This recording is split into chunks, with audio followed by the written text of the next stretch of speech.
Hello students, welcome to Access institute. हम लोग पढ़ रहे थे क्लास 11 की मैथमेटिक्स का circle chapter. Circle chapter already हमारे चैनल पे स्टार्ट किया जा चुका है, जिसमें आप लोग ऑलरेडी इंट्रोड्यूस हुए थे कि सर्कल होता क्या है, सर्कल से रिलेटेड कुछ specific terms along with that equation of circle, उसका जनरल फॉर्म कि जब सेक्टर दिया है, रेडियस दिया है, तो इक्वेशन ऑफ सर्कल क्या होगी। उसके बाद अगर इक्वेशन ही दे दिया जाए तो उसको हम लोग स्टैंडर्ड फॉर्म में कन्वर्ट कैसे करेंगे। कन्वर्ट करने के बाद from there we will find the centre of the circle along with the radius of the circle. Radius पता चल गया तो सर्कमफेरेंस निकालना हो, डायमीटर निकालना हो, एरिया निकालना हो, कुछ भी निकाल सकते हैं। अब हम लोग स्टार्ट करते हैं लेक्चर नंबर 2, जहां हम लोग पढ़ेंगे सबसे पहले एक छोटा सा topic, position of a point with respect to circle. Position of a point with respect to circle में कुछ ऐसा खास नहीं है। इसमें क्या है कि आपको एक पॉइंट का कोऑर्डिनेट दिया जाएगा, अलॉन्ग विद दैट आपको सर्कल की इक्वेशन दी जाएगी।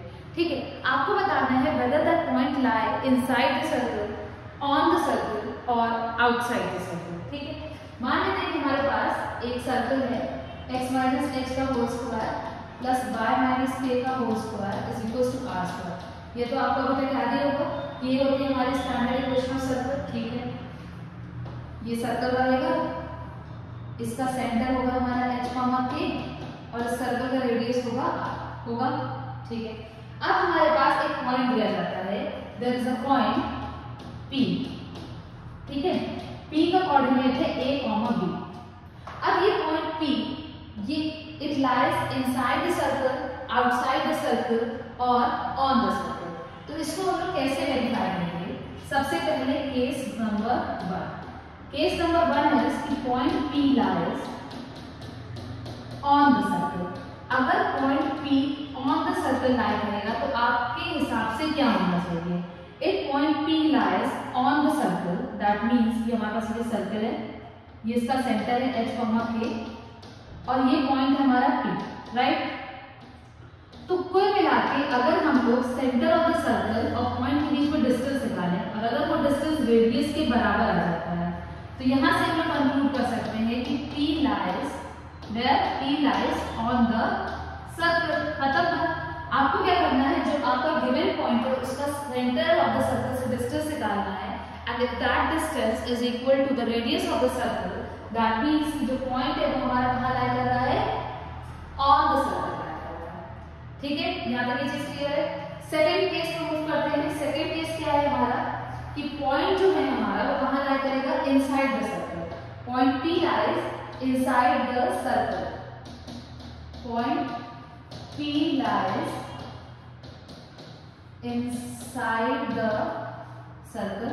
ठीक है, देखते हैं यहाँ पे क्या कंडीशन, सेम कंडीशन, वही डिस्टेंस फॉर्मूला से हम लेंगे कंडीशन कि हमारे पास ये सर्कल है, ये सेंटर है इसका h, k और एक पॉइंट P है जो कि सर्कल के अंदर लाई कर रहा है।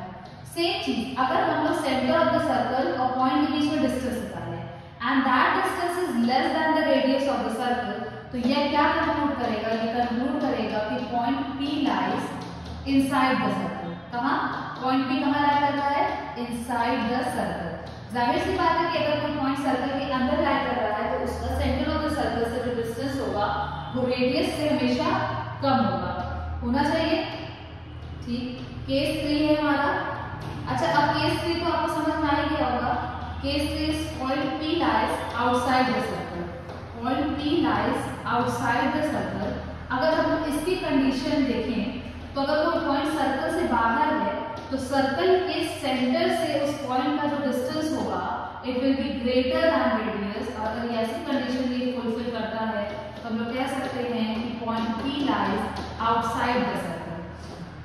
मतलब अगर आपको कोई पॉइंट दे दिया जाए, पूछा जाए कि whether this point lies inside the circle, on the circle और आउटसाइड द सर्कल, तो आपको क्या करना है, सिंपल सबसे पहले उस पॉइंट का सेंटर ऑफ द सर्कल से डिस्टेंस निकालना है। जैसे ही उस पॉइंट का सेंटर ऑफ द सर्कल से डिस्टेंस हमें पता चल जाएगा, हम लोग देखेंगे कि whether that distance is equal to the radius of the circle, less than radius of the circle और greater than radius of the circle.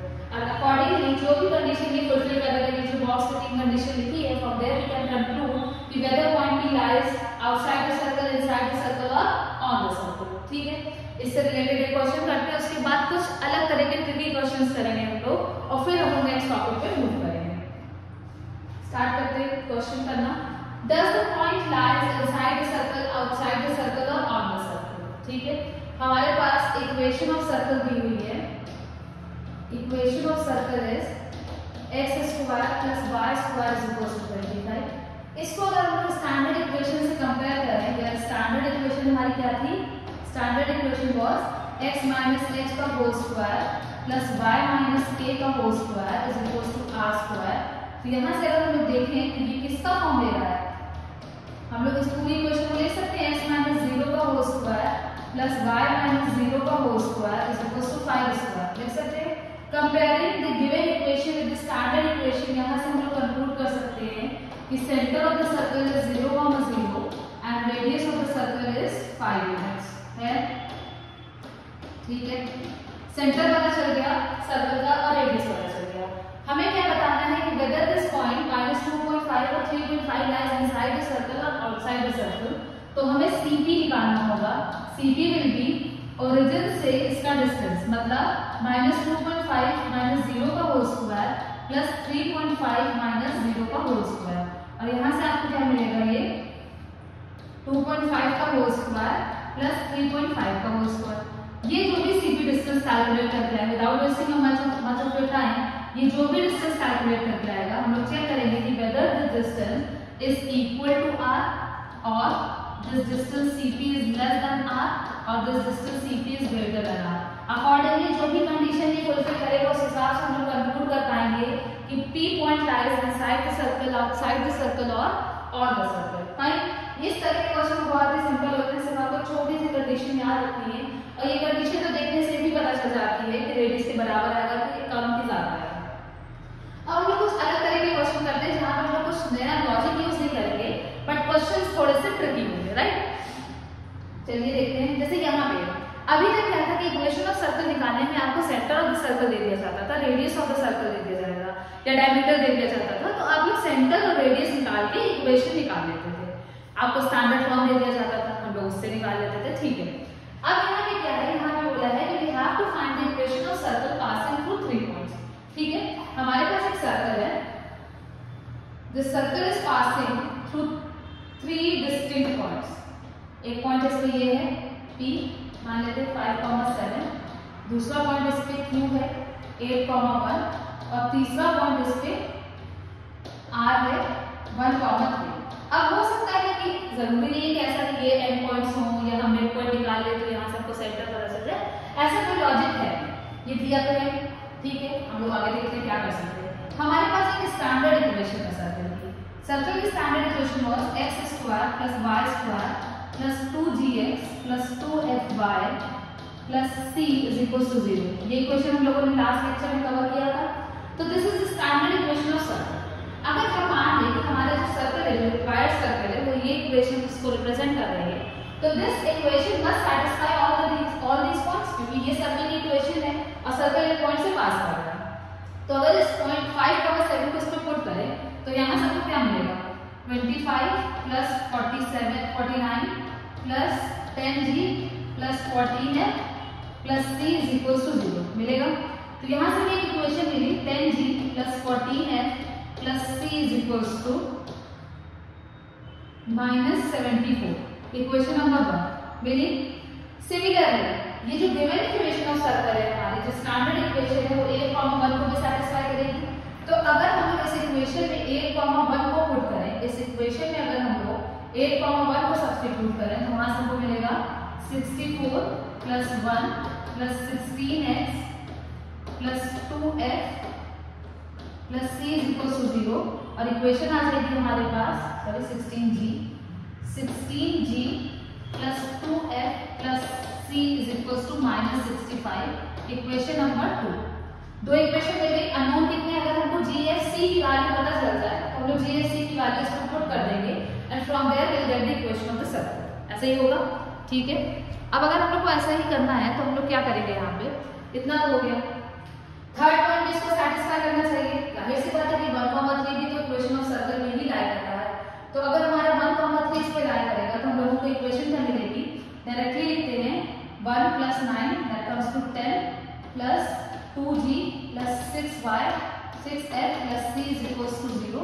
Equation मिल गई 2g plus 6f plus c is equal to -10।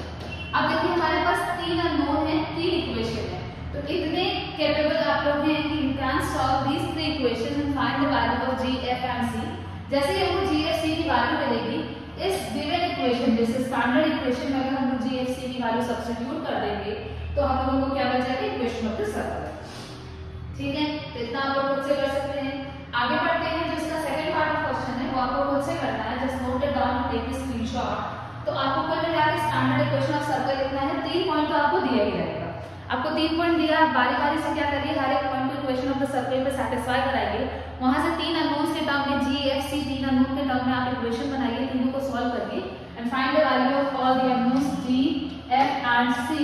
और उसके बाद इसको जब इसमें put करेंगे तो हमको इक्वेशन ऑफ द सर्कल मिल जाएगी। इक्वेशन तो रिक्वायर्ड सर्कल मिल जाएगी। 3 पॉइंट आपको दिया ही रहेगा, मिनिमम 3 पॉइंट जरूरी है क्योंकि देयर आर 3 अननोन्स और 3 इक्वेशन तो हमको चाहिए ही चाहिए उसको सॉल्व करने के लिए। आगे बढ़ते हैं नेक्स्ट टाइप ऑफ क्वेश्चन के लिए। नेक्स्ट टाइप ऑफ क्वेश्चन है कि we have to show that the points are lie on the circle and the equation center radius of the circle। ठीक है, all the points lie on the circle। हमारे पास देखिए अभी तक क्या था कि 3 पॉइंट तो मिनिमम चाहिए। तो इस क्वेश्चन के पास आपको क्लू दी जाएगी क्योंकि ये सिमिलर काइंड ऑफ क्वेश्चन है कि आपको ये पॉइंट्स दिए, आप इनमें से कोई भी 3 पॉइंट सेलेक्ट करिए। आप इनमें से कोई भी 3 पॉइंट सेलेक्ट करिए। मान लीजिए हमने 3 पॉइंट सेलेक्ट किया और प्रीवियस क्वेश्चन का प्रोसीजर लगा के 3 यहाँ से हम क्या निकालेंगे, इक्वेशन ऑफ सर्कल निकालेंगे, राइट। तो हमें क्या मिलेगा, equation of circle passing through points A B and C. अगर हमको जो इक्वेशन ऑफ सर्कल मिली उस सर्कल की इक्वेशन को डी पॉइंट सैटिस्फाई करता है तो दैट मींस कि जो सर्कल आ रहा है, अभी तो हम लोग जो इक्वेशन ऑफ सर्कल निकालेंगे वो एक सर्कल होगा जिसपे ए भी लाई करेगा, बी भी लाई करेगा और सी भी लाई करेगा। अगर इस इक्वेशन ऑफ सर्कल को डी पॉइंट सैटिस्फाई कर देता है तो हम यहाँ से कह सकते हैं कि हाँ भैया डी पॉइंट भी इस पे लाई कर रहा है। तो यहाँ से तो यही कुल मिलाकर तो यही कहानी मिली ना कि 4 पॉइंट से 5 होने वाली सर्कल की इक्वेशन दी गई। वी हैव टू शो, तो ये बात तो ध्यान में रखिएगा कि आना ही आना है। तो सबसे पहले कोई भी 3 पॉइंट उठाना है, सर्कल की इक्वेशन निकालना है और उसके बाद चौथे वाले पॉइंट को उसमें सैटिस्फाई करा देना है। अगर सैटिस्फाई कर जाता है तो यहाँ से ये कंक्लूड कर देंगे हम लोग कि ये चारों पॉइंट एक ही सर्कल में लाया कर रहा है। जब सर्कल की इक्वेशन निकल जाएगी तो वहां से हमको equation of circle, centre of circle, radius of circle, area circle में कुछ भी बोलेगा सारी चीजें निकल जाएंगी। ये क्वेश्चन आपको खुद से करना है। आगे बढ़ते हैं। Find the equation of the circle, the end points of diameters are the centre of the circle. ये ठीक है, इसको देखिए 2 तरह से किया जा सकता है। अभी हम लोग डायमीटर फॉर्म ऑफ सर्कल नहीं पढ़े हैं इसलिए हम लोग अपना ओरिजिनल तरीका लेके चलते हैं कि हमारे पास एक सर्कल है,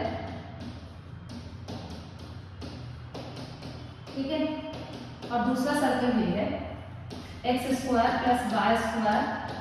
4x + 10y - 2 = 0। एक नया सर्कल बनना है हमारे पास, एक नया सर्कल ये रहेगा जिसका डायमीटर्स के एंड पॉइंट्स क्या रहेंगे, इन दोनों सर्कल के सेंटर्स रहेंगे। मतलब ये C1 का सेंटर और ये C2 का सेंटर। यही कुछ बोल रहा है कि equation of circle, the end points of whose diameter are centers of the circle। तो पहले जो गिवन इक्वेशन ऑफ सर्कल है उसको स्टैंडर्ड इक्वेशन से कंपेयर करके हम लोग सर्कल की इक्वेशन निकाल सकते हैं। एक तरीका ये था कि हम लोगों को पता होगा कि यहाँ पे कंप्लीटिंग द स्क्वायर लाके एक फॉर्मूला बन के आया था। इन केस आपको फॉर्मूला नहीं याद है तो आप यहाँ पे डायरेक्टली कंप्लीटिंग द स्क्वायर लगा सकते हैं। जैसे इसको हम लोग लिखते हैं, क्या लिखते थे, g/2 x का कोफिशिएंट x + 3 का होल स्क्वायर, खोलेंगे इसको तो आएगा x² + 9 + 6x, 9 एक्स्ट्रा आ रहा है, 9 सब्ट्रैक्ट करना पड़ेगा, प्लस y - 7 का होल स्क्वायर, y² + 49 - 14y - 49 - 1 = 0। यहाँ से आपको मिल गया x + 3 का होल स्क्वायर प्लस y - 7 का होल स्क्वायर = 59। कुछ ऐसा मिला आपको, ठीक है। यहाँ से सेंटर ऑफ द सर्कल निकल जाएगा हमारा स्टैंडर्ड इक्वेशन से कंपेयर करने पे -3,7। ये आ गया आपका क्या, ये आ गया आपका C1 का कोऑर्डिनेट। तो C1 का कोऑर्डिनेट आ गया -3,7। इसी तरह से आप लोग जब C2 का कोऑर्डिनेट निकालेंगे तो पहले हम लोग C2 का कोऑर्डिनेट निकालते हैं। ये होगा x - 2 का होल स्क्वायर -4 प्लस y + 5 का होल स्क्वायर -25 - 2 = 0। इसको हम लोग डायरेक्टली कर दिया हमने। आप इसमें कंप्लीटिंग द स्क्वायर निकालिएगा, ये सिंपली आप फॉर्मूला भी याद कर सकते हैं। तो यहाँ से जो सेंटर ऑफ द सर्कल मिलेगा हमको वो क्या मिलेगा, 2, -5। ये हमको मिल गया C2, राइट। मतलब कि जो रिक्वायर्ड सर्कल की इक्वेशन निकालनी है उसके डायमीटर्स के हमको एंड पॉइंट मिलेगा, C1 C2 ये इसके एंड पॉइंट्स मिलेंगे। अब इस सर्कल का सेंटर जो होगा वो क्या होगा, C1 C2 का मिड पॉइंट होगा, डायमीटर के बीचों बीच हमारा सेंटर ऑफ द सर्कल लाई करता है। ठीक है, हम लोगों को सेक्शन फॉर्मूला आता है, सेक्शन फॉर्मूला या मिड पॉइंट फॉर्मूला अगर हम लोग इसमें लगाएं तो यहाँ पे मिल जाएगा -1/2 और ये मिल जाएगा 1 मिलेगा, x1 + x2/2 और y1 + y2/2। यहाँ से हमको मिल गया रिक्वायर्ड सर्कल का सेंटर। रिक्वायर्ड सर्कल का अगर सेंटर मिल गया, मान लेते हैं ये C, तो हम लोगों को क्या करना है, सबसे पहले हमको C से C1 का डिस्टेंस निकालना है। तो हमको यहाँ से क्या मिल जाएगा, रेडियस ऑफ द सर्कल मिल जाएगा। सेंटर से सर्कमफ्रेंस में लाई करने वाले किसी भी पॉइंट का डिस्टेंस निकाल लें तो हमको क्या मिल जाएगा, हमको रेडियस ऑफ द सर्कल मिल जाएगा। हमको सेंटर ऑफ द सर्कल पता है चल चुका है, रेडियस ऑफ द सर्कल पता है चल गया है, तो हमें क्या निकालना है, इक्वेशन ऑफ द सर्कल। ये तो सबसे इजी क्वेश्चन हो गया कि आपको सेंटर ऑफ द सर्कल पता है, रेडियस ऑफ द सर्कल पता है, from there we can find the value of find the equation of the radius of the circle. तो कुल मिला के गिवन सर्कल का सेंटर निकाला हमने, वो हमको रिक्वायर्ड सर्कल का end point of the diameter मिल गया, उन दोनों एंड पॉइंट्स का हमने मिड पॉइंट निकाला, हमें सेंटर ऑफ द सर्कल मिल गया और फिर सेंटर ऑफ द सर्कल से किसी भी एक पॉइंट का डिस्टेंस निकाला तो हमें रेडियस पता चल गया। रिक्वायर्ड चीजें पता चल चुकी है, from there we can find the radius of the circle. आगे मूव करते हैं। ठीक है, the sides of the square are इतना, find the equation of the circle drawn on the diagonals. इसकी भी मैं आपको क्लू ही दूंगी। ठीक है, देखते हैं कि ये क्या होगा है। कुछ एक स्क्वायर बनाते हैं पहले तो। इन्होंने बोला कि एक है x = 6, लीजिए x = 6, दूसरी लाइन है x = 9। ठीक है, x = 9, y = 3, y = 6, fine, y = 3, y = 6, square बन गया। ये एक स्क्वायर बना जो हमारा रिक्वायर्ड सर्कल था। अगर हम रिक्वायर्ड स्क्वायर था, स्क्वायर के हमको एंड पॉइंट्स मिल गए, ये स्क्वायर बन रहा है।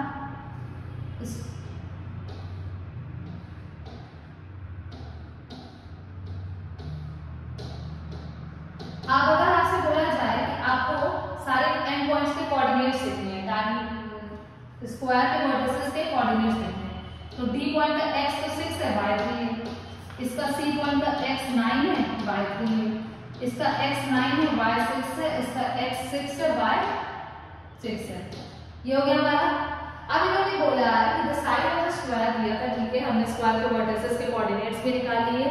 इसके बाद इनका कहना है कि we have to find the equation of the circle which is drawn on the diagonal of the square as its diameter.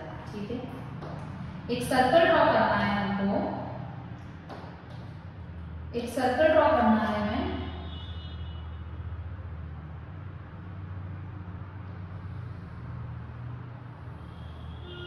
कुछ ऐसा जिसके जो डायमीटर के एंड पॉइंट्स होंगे वो क्या होंगे, डायमीटर ऑफ द सर्कल होंगे, डायमीटर के एंड पॉइंट्स। अब हमको वही सेम क्वेश्चन रिपीट कर लिया कि हमको सर्कल पता है, मतलब हमें इक्वेशन ऑफ सर्कल निकालना है जिसके डायमीटर के एंड पॉइंट्स हमको दिए हैं।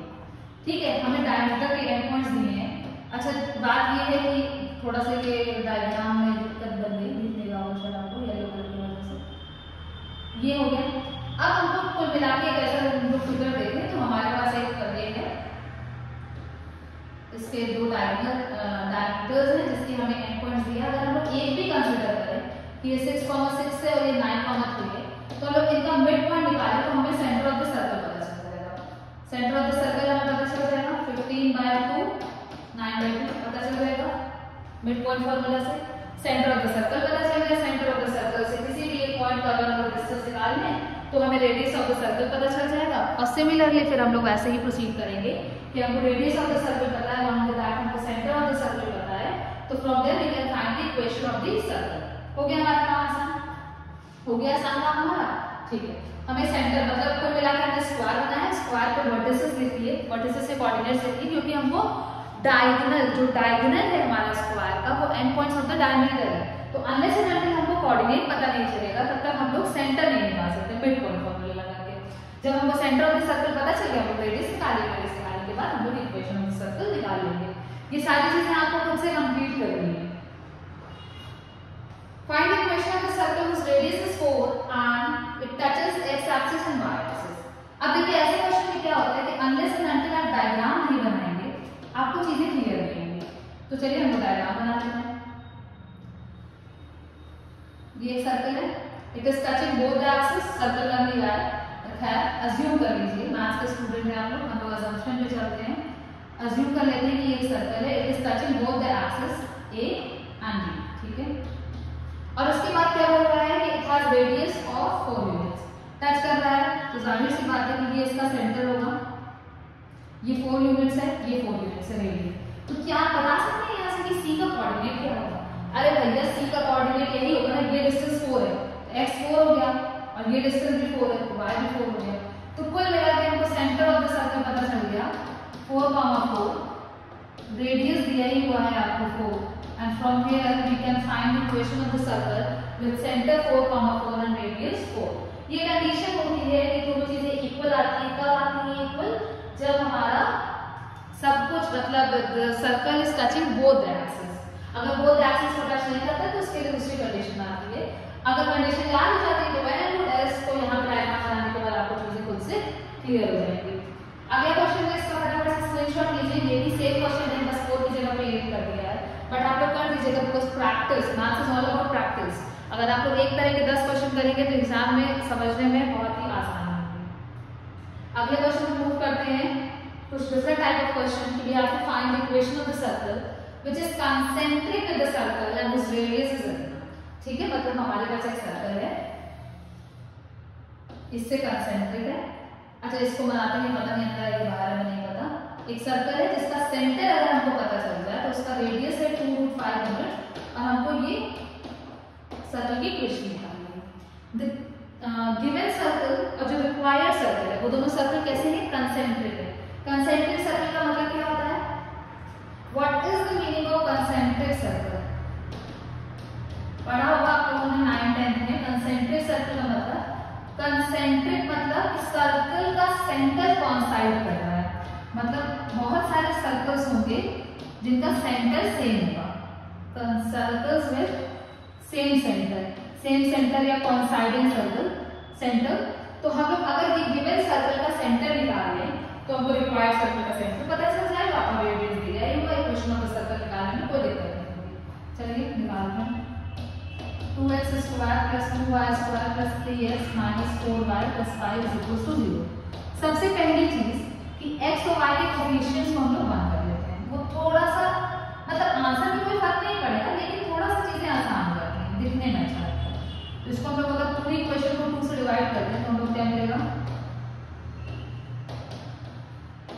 ये मिलेगा, राइट। अब हम लोग यहाँ पे क्या करें? अब हम लोग यहाँ पे कंप्लीटिंग द स्क्वायर लगाएंगे।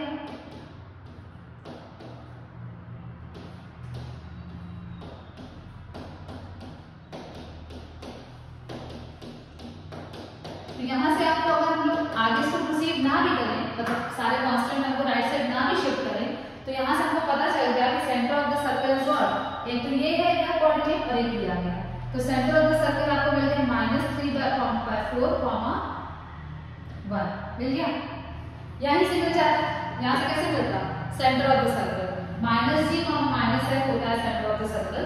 अगर आप लोग इसको standard equation of the circle से कंपेयर करेंगे तो यहाँ से हमें -g, -f मिल जाएगा और जैसे ही हमें -g, -f मिलेगा हमारा काम हो जाएगा। तो यहाँ से आपको क्या मिल गया? सेंटर ऑफ द सर्कल मिल गया, सेंटर ऑफ द सर्कल मिल गया, रेडियस ऑफ द सर्कल यही हुआ, हम लोग इक्वेशन ऑफ द सर्कल निकाल सकते हैं। तो यहाँ पे जो कॉन्सेप्ट यूज हुआ था वो सिर्फ ये यूज हुआ था कि they were checking कि whether you know what are concentric circles or not। काम खत्म, ठीक है, हो गया ये क्वेश्चन भी। अगला question, equation of the circle which passes through the point and whose center lies on this line। Okay, एक सर्कल है हमारे पास, this circle is passing through the point 3,4 और कहीं यहाँ पे होगा -1,2। कभी भी assumption नहीं लेंगे। इसके बाद जो सेंटर ऑफ द सर्कल है, centre of the circle is lying on this line. एक लाइन हमारे पास x - y = 4 and centre of the circle जो है वो इसी पे लाइन है। तो let the centre be A, हमें इक्वेशन निकालना है। सबसे पहले हमारे पास दो मतलब अगर हमको ए बी पता चल जाए तो हमें सेंटर ऑफ द सर्कल पता चल जाएगा, बाकी के काम हम देख लेंगे। तो सबसे पहले ए बी दो अननोन है, दो इक्वेशन तो भैया चाहिए ही चाहिए। जो ए कॉमा बी पॉइंट है वो हमारा स्ट्रेट लाइन पे लाई कर रहा है, उसको सेटिस्फाई भी करेगा। तो a minus b must be equal to 4, equation number 1 बनेगा। उसके बाद जो a कॉमा बी का जो डिस्टेंस है 3,4 से और जो -1,2 से दोनों बराबर होगा, रेडियस ऑफ द सर्कल। तो अगर हम लोग ये पॉइंट ए ले लें, ये पॉइंट बी ले लें और ये सी ले लें, तो जो AC होगा वो BC के बराबर होगा, राइट। AC अगर हमें निकालना है तो ये हो जाएगा a माइनस 3 का whole square plus b minus 4 का whole square is equals to root over a plus 1 का whole square plus b minus 2 का होल स्क्वायर होगा। डिस्टेंस फॉर्मूला अब हमें दो इक्वेशन चाहिए ही चाहिए, इस वजह से ऐसा करना पड़ रहा है।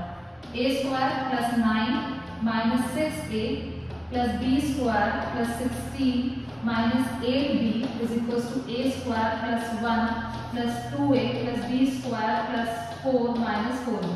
ऐसा होगा, दोनों तरफ स्क्वायर करने के बाद ओपन किया उसको, तो यहाँ पे क्या होगा आपका a स्क्वायर b स्क्वायर कर दिया।